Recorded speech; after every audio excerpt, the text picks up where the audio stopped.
Assalamualaikum warahmatullahi wabarakatuh. Nama saya Elsa Widiawati, NPM 200105107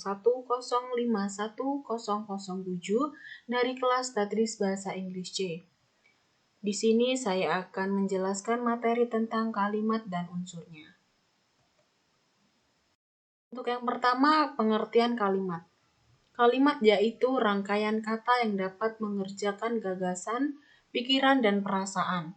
Kalimat merupakan satuan bahasa terkecil yang mengungkapkan pikiran utuh, baik dengan cara lisan maupun tulisan.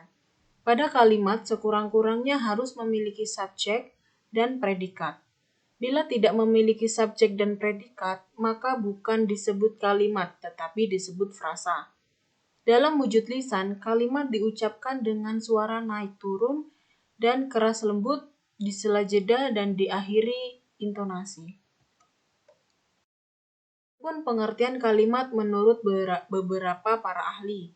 Yang pertama, Darjo Widojo 1988-254. Menurut Darjo Widojo, merupakan bagian terkecil dari suatu ujaran atau teks wacana yang mengungkapkan pikiran yang utuh secara ketatabahasaan. Yang kedua, Keraf 1984-156. Kalimat menurut Keraf menyatakan bahwa kalimat sebagai satu bagian dari ujaran yang didahului dan diikuti oleh kesenyapan, sedang intonasinya menunjukkan bagian ujaran itu sudah lengkap. Yang ketiga, Krida Laksana 2001-92. Kalimat menurut Krida Laksana merupakan sebagai satuan bahasa yang secara relatif berdiri sendiri, mempunyai pola intonasi final, dan secara aktual maupun potensial terdiri dari klausa. Klausa bebas yang menjadi bagian kognitif percakapan, satuan proposisi yang merupakan gabungan klausa atau merupakan satu klausa, yang membentuk satuan bebas, jawaban minimal, seruan, salam, dan lain sebagainya. B. Ciri-ciri kalimat.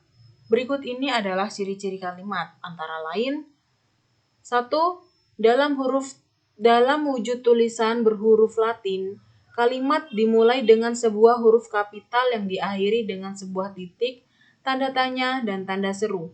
Yang kedua, kalimat dalam wujud lisan diucapkan dengan suara naik turun dan keras lembut di sela-sela jeda dan diakhiri dengan sebuah intonasi akhir.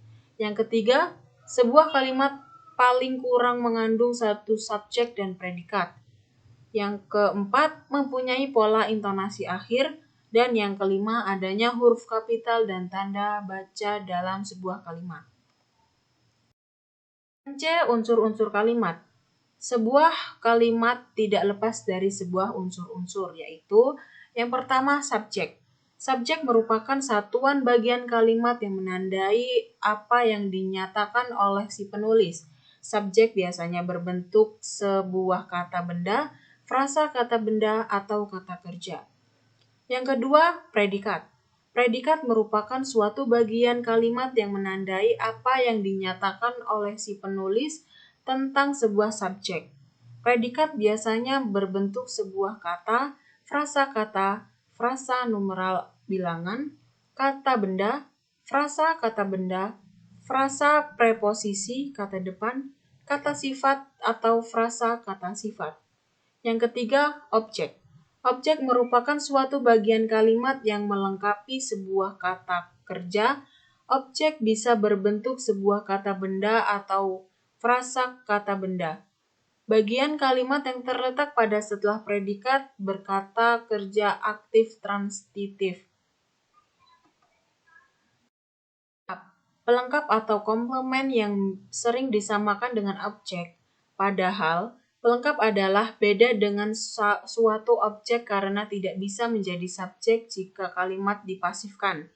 Pelengkap mengikuti suatu predikat yang berimbuhan ber, ter, ber, an, ber, kan, dan kata-kata khusus, merupakan, berdasarkan, dan menjadi. Yang kelima, keterangan. Keterangan merupakan suatu bagian kalimat yang mempunyai fungsi untuk meluaskan atau membatasi makna subjek atau predikat. Ini penggolongan kalimat. Yang pertama, berdasarkan pengucapan. Berdasarkan pengucapan ada dua, yaitu kalimat langsung dan kalimat tidak langsung. Yang kedua, berdasarkan jumlah frasa, struktur gramatikal. Ada dua juga, yaitu kalimat tunggal dan kalimat majemuk.